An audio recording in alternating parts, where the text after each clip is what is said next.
Good morning students today's our topic is new economic policy in the under तीन चीज़ आंदे ने लिबरलाइजेशनस प्राइवेटाइजेशनस and ग्लोबलाइजेशनस। अज आप करांगे लिबरलाइजेशनस। ठीक है हाँ जी। पहला की हुण देखो लिबरलाइजेशन हुंदा की है। लिबरलाइजेशन ये हुंदा है इट्स मीन की हो गया कि अपनी जिहड़ी इकोनमी है उन्होंने फ्री करना। कित्थों फ्री करना? फ्रॉम डायरैक्ट और physical control composed by government. ठीक है, जोड़े कि गवर्नमेंट द्वारा चाहे फिजिकल हो चाहे डायरैक्ट कंट्रोल हो, जोड़े कि अपनी इकोनमी ते लगाए जाते सी उन्होंने तो अपनी इकोनमी नूं की करना? फ्री करना।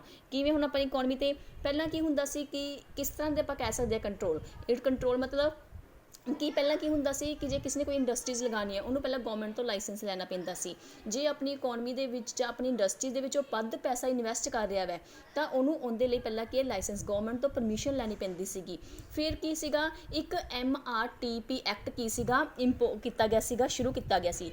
MRTP एक्ट की हुंदा है? MRTP एक्ट के अनुसार जेकर कोई भी इंडस्ट्रीज़ हैगी है वो 100 करोड़ तो वध पैसा अपनी इंडस्ट्रीज़ दे विच इन्वैसट कर रही है तो उन्होंने गवर्नमेंट तो परमिशन लैनी पैंदी सी। वो MRTP के अंडर आ जाती सी।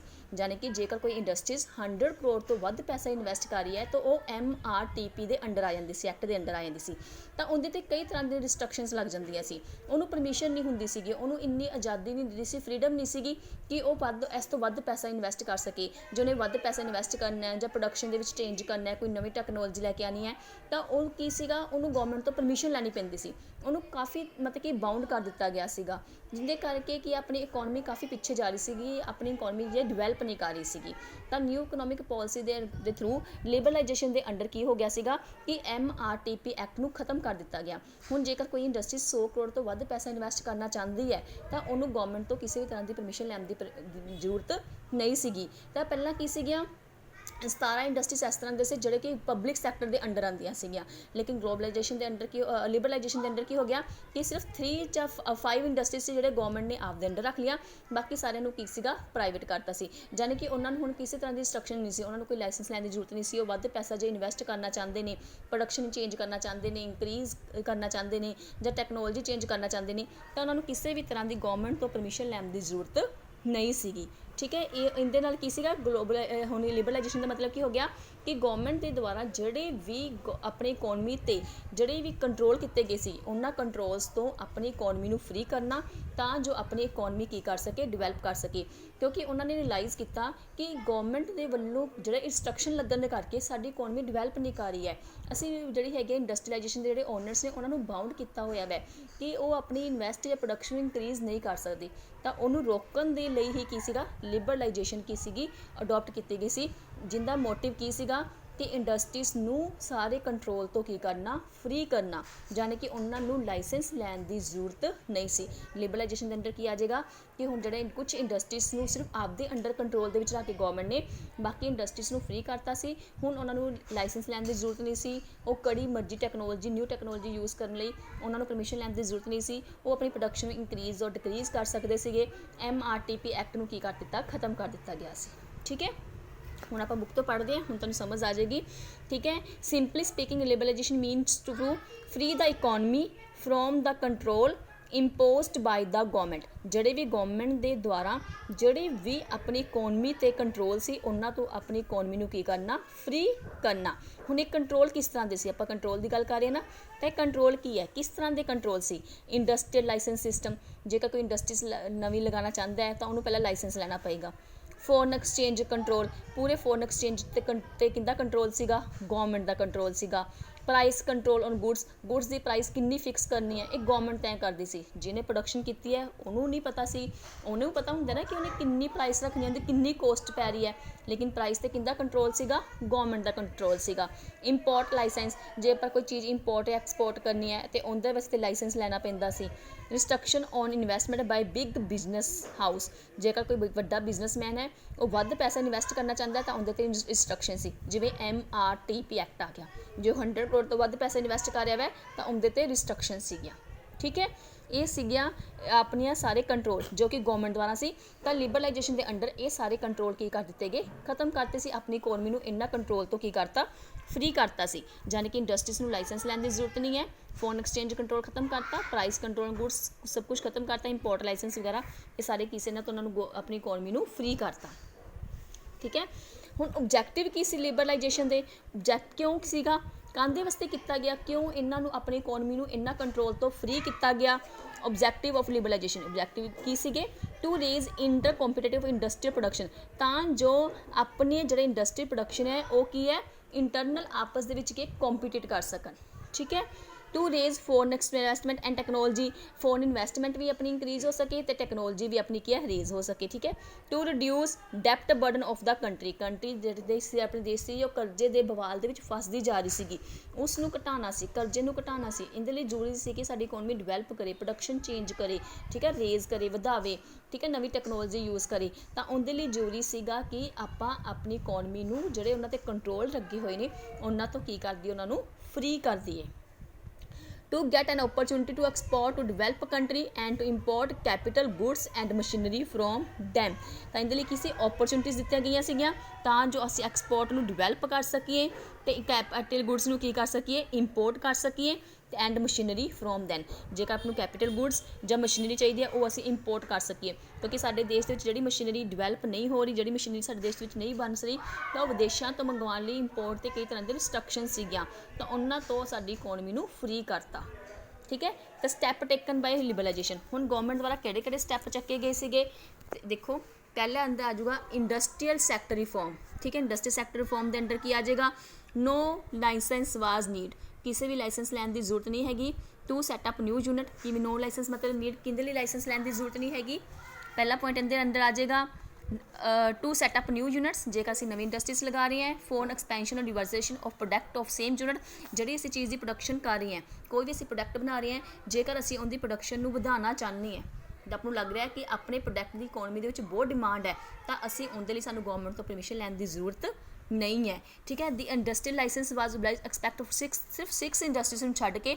ਬਾਕੀ ਸਾਰਿਆਂ 'ਤੇ ਕੀ ਹੈ ਲਾਇਸੈਂਸ ਲੈਣ ਦੀ ਜ਼ਰੂਰਤ ਨਹੀਂ ਹੈਗੀ ਉਹ 6 ਇੰਡਸਟਰੀਜ਼ ਕਿਹੜੀਆਂ ਸੀਗੀਆਂ ਉਹ ਤੁਹਾਨੂੰ ਦੱਸੀਆਂ ਹੋਈਆਂ ਨੇ लिक्विड्स और सिगरेट्स हो गया डिफेंस इक्विपमेंट्स हो गया इंडस्ट्रियल एक्सप्लोजिव हो गया ठीक है ड्रग्स हो गए एंड डेंजरस कैमिकल्स हो गए इन्हां तो छड्ड के बाकी किसी लिए भी लाइसेंस लैण की जरूरत नहीं सी अगला point D reservation of product area अगे आ गया ਜਿਹੜੇ ਆਪਾਂ ਚੀਜ਼ਾਂ ਰਿਜ਼ਰਵ ਰੱਖਣੀਆਂ ਹੁੰਦੀਆਂ ਨੇ ਉਹਨਾਂ ਦਾ production area many goods was earlier were reserve from small scale industries have now been dereserved ਅੱਗੇ public sector reserve decrease public sector ਲਈ ਜਿਹੜੀ ਆਪਾਂ ਰਿਜ਼ਰਵ ਰੱਖਦੇ ਸੀ ਚੀਜ਼ਾਂ ਉਹਨਾਂ ਨੂੰ ਵੀ ਕੀ ਹੈ ਘਟਾ ਦਿੱਤਾ ਗਿਆ ਸੀ ਪਬਲਿਕ ਸੈਕਟਰਸ ਦੇ ਲਈ ਕੀ ਸੀਗਾ ਪਹਿਲਾਂ ਪਬਲਿਕ ਸੈਕਟਰ ਦੇ ਅੰਡਰ ਕਿੰਨੇ ਇੰਡਸਟਰੀਜ਼ ਆ ਗਈਆਂ ਸੀ 17 ਆ ਗਈਆਂ ਸੀਗੀਆਂ ਉਹਨਾਂ ਨੂੰ ਘਟਾ ਕੇ ਹੁਣ 3 ਕਰਤੀਆਂ ਬਾਕੀ ਜਿਹੜੇ 14 ਇੰਡਸਟਰੀਜ਼ ਬਚ ਗਈਆਂ ਸੀ ਉਹਨਾਂ ਨੂੰ ਕੀ ਕਰ ਦਿੱਤਾ ਗਿਆ ਪ੍ਰਾਈਵੇਟ ਕਰ ਦਿੱਤਾ ਗਿਆ ਉਹ 3 ਇੰਡਸਟਰੀਜ਼ ਕਿਹੜੀਆਂ ਸੀਗੀਆਂ ਡਿਫੈਂਸ ਆਟੋਮਿਕ ਐਂਡ ਰੇਲ ਟਰਾਂਸਪੋਰਟ ਦੇਖੋ ਕੋਈ ਸਮਝਾਉਣ ਵਾਲਾ ਨਹੀਂ ਹੈਗਾ ਜਿਹਦੇ 'ਚ ਹੁਣ ਤੁਸੀਂ ਆਪਣੇ ਆਪ ਪੜ੍ਹ ਸਕਦੇ ਹੋ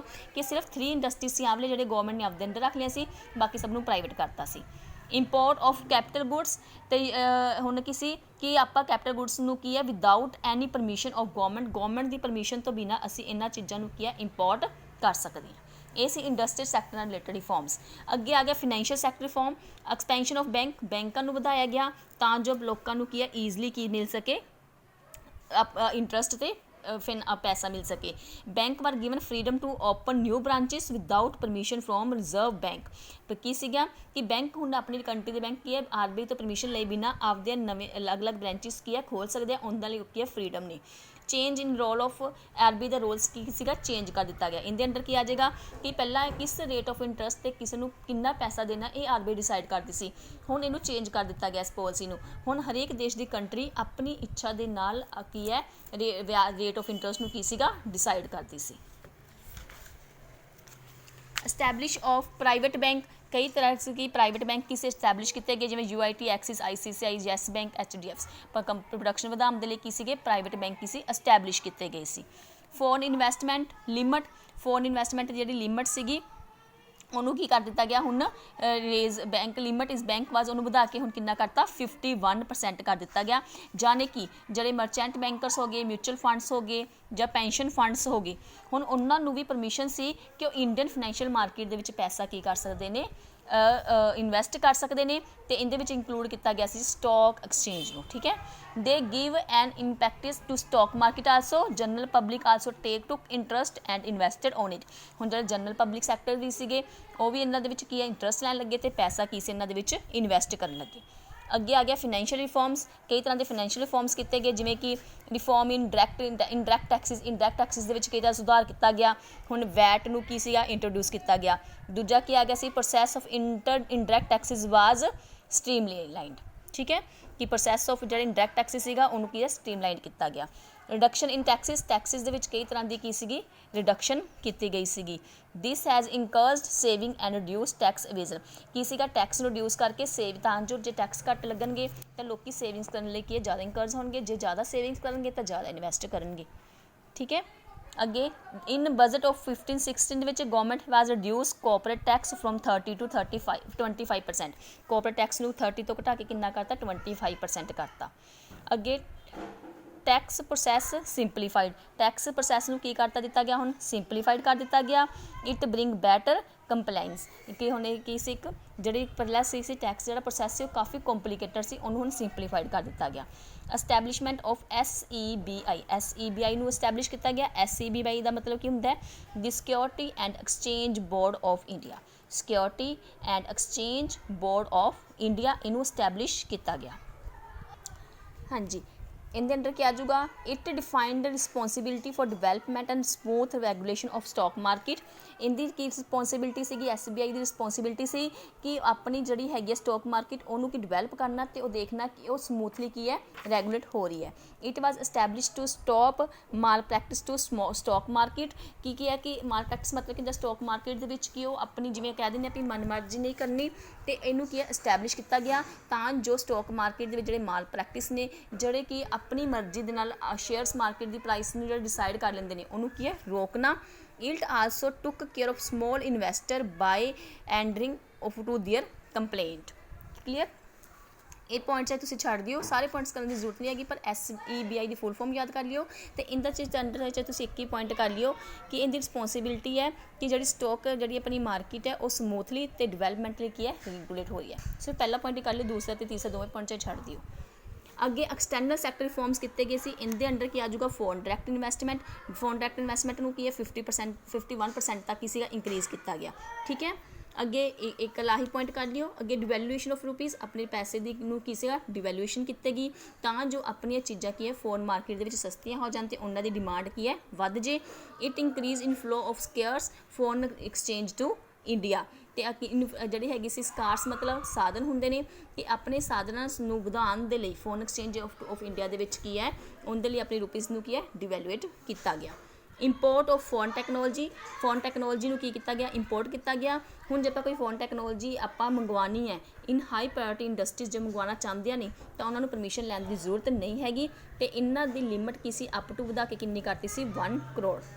market determination of exchange rate, market determination of foreign exchange ਵਿੱਚ ਆ ਜਾਊਗਾ। Now market force of demand and supply determine the exchange value. ਇਹ ਜਦੋਂ ਆਪਾਂ ਫੋਰਨ ਐਕਸਚੇਂਜ ਚੈਪਟਰ ਕਰਾਂਗੇ ਨਾ ਉਦੋਂ ਕਲੀਅਰ ਹੋ ਜਾਏਗਾ। ਵੈਸੇ ਮੈਂ ਤੁਹਾਨੂੰ ਦੱਸ ਦਿੰਦੀ ਹੈ ਕਿ market determination of exchange rate ਮਤਲਬ ਹੁਣ ਆਪਣੀ ਜਿਹੜੀ ਐਕਸਚੇਂਜ ਰੇਟ ਦੀ ਮਾਰਕੀਟ ਕਿੱਥੇ ਇਹ ਡਿਟਰਮੀਨੇਟ ਹੋਏਗੀ, ਜਿੱਥੇ ਆਪਣੀ ਡਿਮਾਂਡ ਤੇ ਸਪਲਾਈ ਦੋਵੇਂ ਆਪਸ ਦੇ ਵਿੱਚ ਇੱਕ ਦੂਜੇ ਨੂੰ ਇੰਟਰਸੈਕਟ ਕਰਨਗੀਆਂ, ਉੱਥੇ ਫੋਰਨ ਐਕਸਚੇਂਜ ਰੇਟ ਕੀ ਹੈ ਫਿਕਸ ਹੋਏਗਾ, ਠੀਕ ਹੈ। ਜਿੱਥੇ ਡਿਮਾਂਡ ਤੇ ਸਪਲਾਈ ਆਪਸ ਦੇ ਵਿੱਚ ਇੱਕ ਦੂਜੇ ਨੂੰ ਕੱਟਣਗੇ, ਠੀਕ ਹੈ। ਆਪਾਂ ਇਹ ਚੈਪਟਰ ਕੀਤਾ ਨਹੀਂ ਨਾ, ਜਦ ਚੈਪਟਰ ਕਰਾਂਗੇ ਤੁਹਾਨੂੰ ਇਹ ਪੁਆਇੰਟ ਕਲੀਅਰ ਹੋ ਜਾਏਗਾ, ਠੀਕ ਹੈ। It can appreciate or depreciate with respect to their currency, ਤਾਂ ਇਹਦੇ ਨਾਲ ਕੀ ਹੈ ਆਪਣੇ ਕਿਸੇ ਵੀ ਦੇਸ਼ ਦੀ ਕਰੰਸੀ ਦੀ ਵੈਲਿਊ ਐਪਰੀਸ਼ੀਏਟ ਵੀ ਹੋ ਸਕਦੀ ਹੈ ਜਾਂ ਡੈਪਰੀਸ਼ੀਏਟ ਵੀ ਹੋ ਸਕਦੀ ਹੈ, ਯਾਨੀ ਕਿ ਆਪਣੀ ਇਕਨੋਮੀ ਦੀ ਜਿਹੜੀ ਕਰੰਸੀ ਦੀ ਵੈਲਿਊ ਉਹ ਵੱਧ ਵੀ ਸਕਦੀ ਹੈ ਘੱਟ ਵੀ ਸਕਦੀ ਹੈ, ਉੱਥੇ ਫਿਕਸ ਹੋਏਗੀ ਜਿੱਥੇ ਦੋਵਾਂ ਦੀ ਡਿਮਾਂਡ ਤੇ ਸਪਲਾਈ ਆਪਸ 'ਚ ਇੱਕ ਦੂਜੇ ਨੂੰ ਇੰਟਰਸੈਕਟ ਕਰਨਗੇ। Export and import facilities to increase export to earn foreign exchange export duty was abolished. ਕੀ ਕਰ ਦਿੱਤਾ ਗਿਆ ਕਿ ਐਕਸਪੋਰਟ ਨੂੰ ਇਨਕਰੀਜ਼ ਕਰਨ ਦੇ ਲਈ ਜਿਹੜੇ ਇਨਕਰੀਜ਼ ਦੇ ਜਿਹੜੇ ਡਿਊਟੀਜ਼ ਲੱਗੀਆਂ ਗਈਆਂ ਸੀ ਉਹਨੂੰ ਖਤਮ ਕਰ ਦਿੱਤਾ ਗਿਆ, ਇੰਪੋਰਟ ਡਿਊਟੀਜ਼ ਨੂੰ ਘਟਾ ਦਿੱਤਾ ਗਿਆ, ਤੇ ਰਿਲੈਕਸੇਸ਼ਨ ਵਾਜ਼ ਗਿਵਨ ਇੰਪੋਰਟ ਲਾਇਸੈਂਸ ਸਿਸਟਮ। ਆਪਣੇ ਇੰਪੋਰਟ ਕਰਨ ਦੇ ਲਈ ਜਿਹੜਾ ਲਾਇਸੈਂਸ ਲੈਣਾ ਪੈਂਦਾ ਸੀ ਉਹਨੂੰ ਵੀ ਕੀ ਕਰ ਦਿੱਤਾ ਉਹਦੇ ਤੋਂ ਰਿਲੈਕਸ ਕਰ ਦਿੱਤਾ ਗਿਆ, ਕਾਫੀ ਇੰਪੋਰਟ ਡਿਊਟੀਜ਼ ਨੂੰ ਕੀ ਹੈ ਖਤਮ ਕਰਤਾ ਤਾਂ ਜੋ ਅਸੀਂ ਆਪਣੇ ਦੇਸ਼ ਦੇ ਵਿੱਚ ਕੀ ਹੈ ਇੰਪੋਰਟ ਨੂੰ ਵਧਾ ਸਕੀਏ। ਇਹ ਸੀ ਤੁਹਾਡਾ ਲਿਬਰਲਾਈਜੇਸ਼ਨ। ਤੇ ਸੇਮ ਆ ਮੈਂ ਜਿਹੜੀ ਬੁੱਕ ਤੋਂ ਕਰਵਾਇਆ ਵੈ, ਚਾਹੇ ਤੁਸੀਂ ਜਿਹੜੀ ਮਰਜ਼ੀ ਬੁੱਕ ਤੋਂ ਕਰ ਲਓ, ਸਾਰੇ ਬੁੱਕ ਦੇ ਵਿੱਚ ਸੇਮ ਪੁਆਇੰਟਸ ਹੀ ਨੇ, ਚਾਹੇ TR ਜੈਨ ਤੋਂ ਕਰ ਲਓ, ਚਾਹੇ ਇੰਦਰ ਕੁਮਾਰ ਤੋਂ ਕਰ ਲਓ, ਚਾਹੇ ਯੂਨੀਮੈਕਸ ਤੋਂ। ਹੁਣ ਇਹ ਨਾ ਸੋਚੋ ਕਿ ਮੈਂ ਕਿੱਥੋਂ ਕਰਵਾਤਾ, ਠੀਕ ਹੈ, ਕੋਈ ਫਰਕ ਨਹੀਂ ਪੈਂਦਾ ਕਿੱਥੋਂ ਕਰਵਾਇਆ, ਸਾਰੀ ਬੁੱਕਸ ਦੇ ਵਿੱਚ ਐਵੇਂ ਹੀ ਦਿੱਤਾ ਹੋਇਆ। TR ਜੈਨ ਦੀ ਬੁੱਕ ਦੇ ਵਿੱਚ ਵੀ ਬਹੁਤ ਵਧੀਆ ਦਿੱਤਾ ਹੋਇਆ ਵੈ, ਚਾਹੇ ਤੁਸੀਂ ਇੱਥੋਂ ਕਰ ਲਓ। ਮੈਂ ਤੁਹਾਨੂੰ ਇੱਕ ਬੁੱਕ 'ਤੇ ਹੀ ਕਰਵਾ ਸਕਦੀ ਹਾਂ, ਉਹਦੇ ਵਿੱਚ ਵੀ ਕਾਫੀ ਅੱਛੇ ਪੁਆਇੰਟਸ ਦਿੱਤੇ ਹੋਏ ਨੇ, ਸੇਮ ਉਹੀ ਚੀਜ਼ਾਂ ਨੇ। ਦੇਖੋ ਮੋਨੋਪੋਲੀ ਐਕਟ ਸੇਮ ਉਹੀ ਪੁਆਇੰਟਸ ਨੇ ਸਾਰੇ, बस लिखण दा वे अलग है, उहदे विच एवें स्टैंज टाइप दिते हुए ने ते इहदे विच की है जिੱਥੋਂ मैं करवाया वा उत्थे स्टैंज टाइप नहीं पॉइंट्स दिते हुए है। कोई फर्क नहीं पैंदा, किसी ने टेंशन नहीं लैनी गी। TR दी बुक दे विच भी जो मैं बोली सेम उही चीज़ां ने, पढ़ के देख लिओ। जिहड़ा पॉइंट तुहानूं नहीं समझ लगा तुसीं उहदी मैनूं स्क्रीनशॉट लैके सेंड कर दिओ, मैं तुहानूं वो पॉइंट की है एक्सप्लेन कर दूँगी। बाकी किसी भी पॉइंट दे विच कुछ भी समझाउण वाला नहीं हैगा सीगा, सिंपल बस यही सीगा। लिबरलाइजेशन का मतलब की हुंदा वै कि अपनी इकोनमी नूं फ्री करना, जिहड़े कि गौरमेंट दे द्वारा अपने ते कंट्रोल किए गए हैं, बस ठीक है। बाकी जे नहीं समझ लगा तो तुसीं मैनूं की है पर्सनली मैसेज कर दिओ।